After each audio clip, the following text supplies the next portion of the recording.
Hi class, hope everyone's well. We are going to make a bowl today, start to finish. I have a wedged piece of clay. My bat should be damp but not shiny.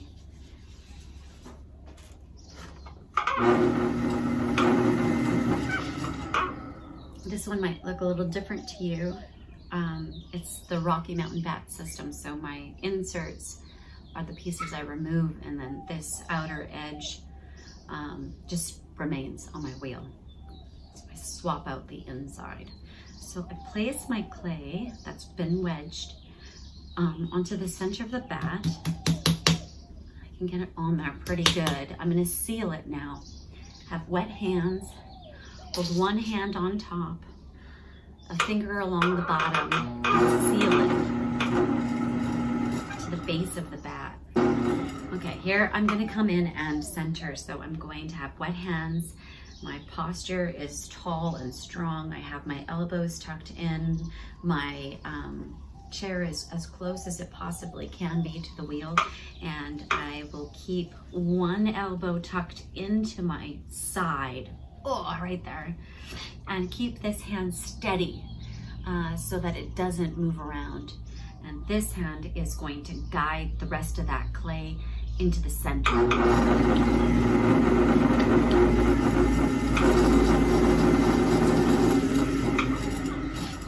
Got the clay essentially to the center. Now I have to cone up and cone down. When I cone down, I'm going to use this meaty portion of my hand. And when I cone up, I'm going to push my hands together, not at the base. I'm not pushing it together at the base. I'm pushing my hands together in this triangle pose.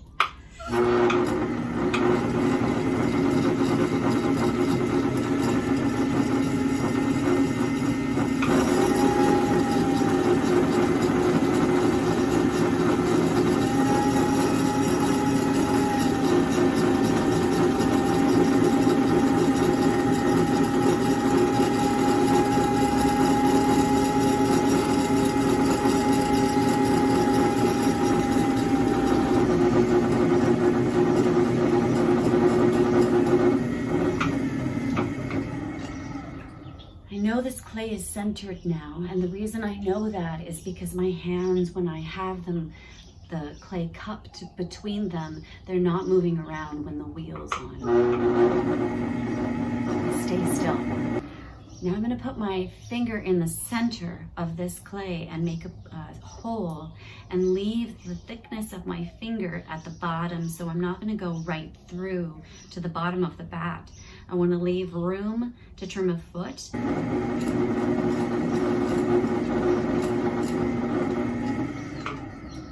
Now I'm going to add both of my thumbs together, connected, cupping the clay on either side and just widening that same hole. I'm not going any deeper.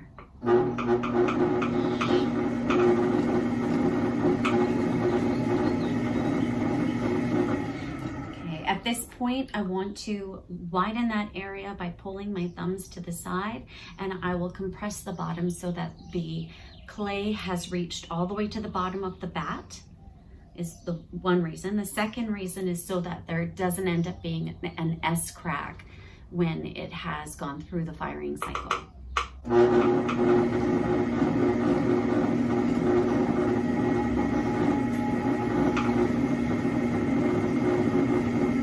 So I know the clay is this thick, and I'm going to do the first pull, just making that space between my fingers a little bit smaller than what the thickness is on the wall right now.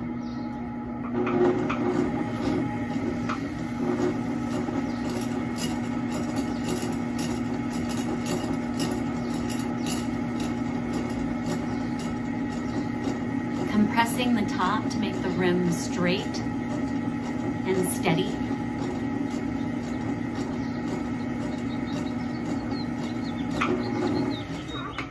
So I've made the first pull, The thickness is the same all the way through. Obviously it's way too thick. We're gonna keep pulling, and instead of pulling more towards the center, we can start pulling just a little bit out. Do it in gradual increments.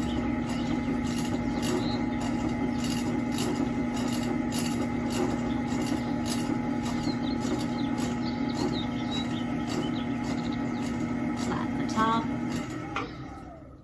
Make sure that the walls are shiny, that they're wet all the way around, that there's no standing water at the bottom of your pot, but the walls are shiny and wet.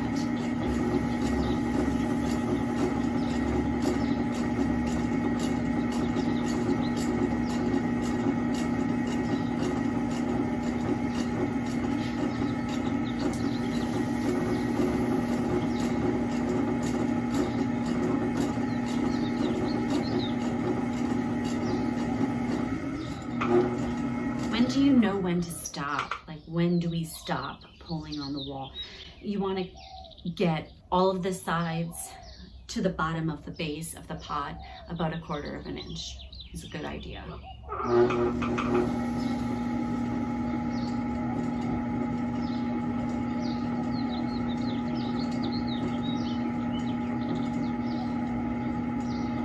So on this one here, I ran through with my finger, pushing a little bit more firmly on my left hand and using my right hand and the sponge to be the stopper. So we're only pushing it a certain distance out, and this hand is going to prevent it from going any further. I'm going to take a rib over this project shortly, remove any of the slurry, remove the water from the inside, lift it off the bat system, set it aside, and let it get leather hard for trimming.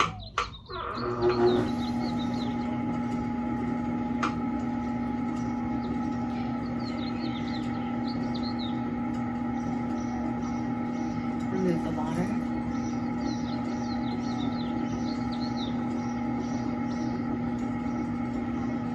I'm going to pull a rib over the side.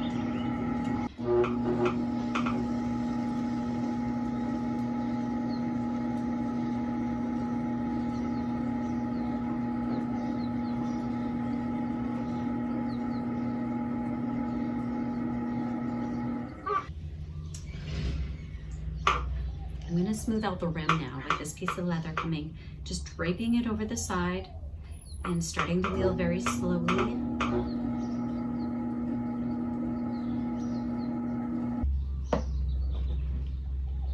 Okay, that looks great. So here we have a bowl. It's a nice shape. We will trim the foot on it when it gets leather hard.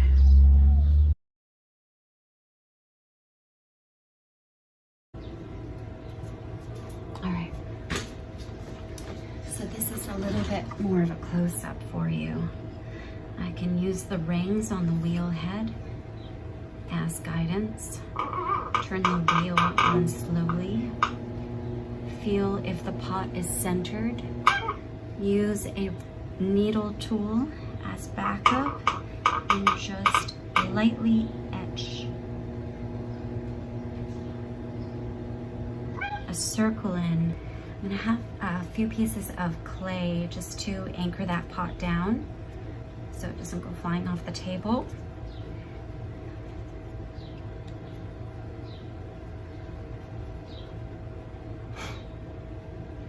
With pressure on the top so it doesn't move, apply the pieces of clay to the base of the pot, focusing on pushing down instead of in. Pushing down will keep the pot in the center and not adjust the rim and alter that shape. With my finger on the top of the pot, connecting my hands, I'll make my first undercut.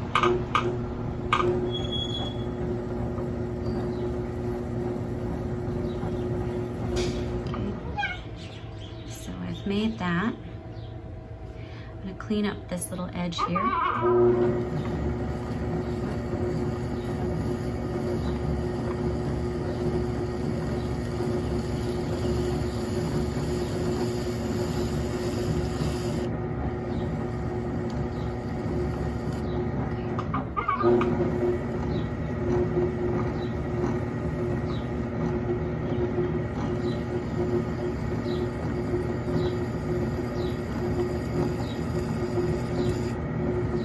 Just get used to using two hands together. It's super important. Now I have a bit of an undercut on here. And I'm pretty happy with it. I'm gonna make the first initial point of the foot ring with the edge of my ribbon tool.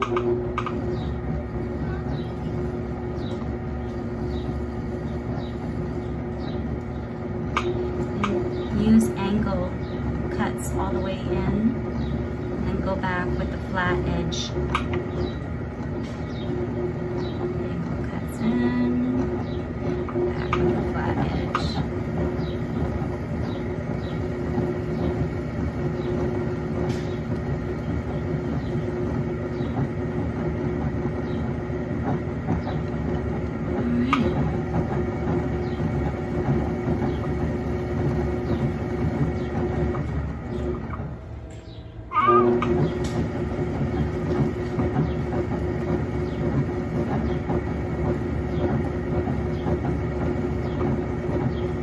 Clean up any sharp edges.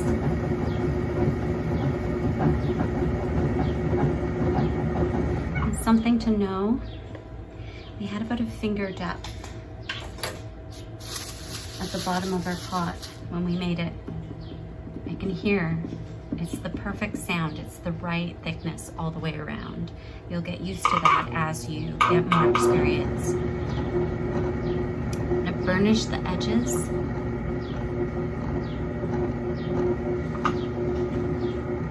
My sponge. It's not quite wet, but it's not quite dry.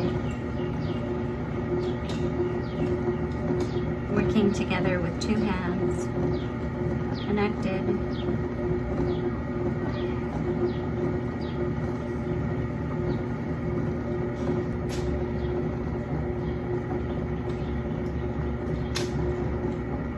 Okay. Peel the clay back.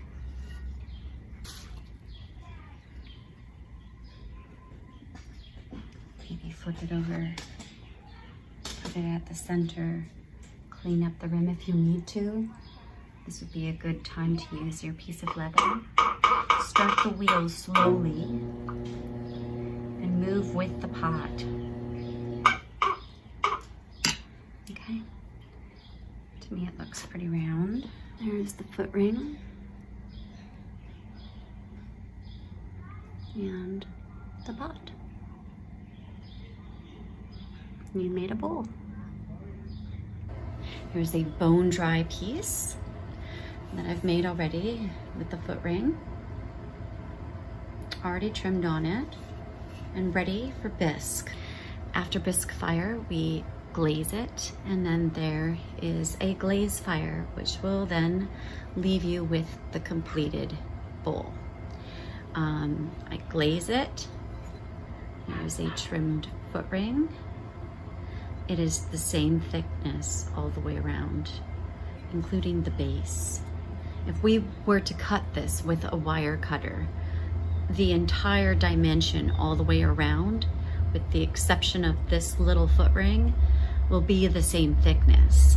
And that's what we're trying to achieve whenever we're making a piece of pottery.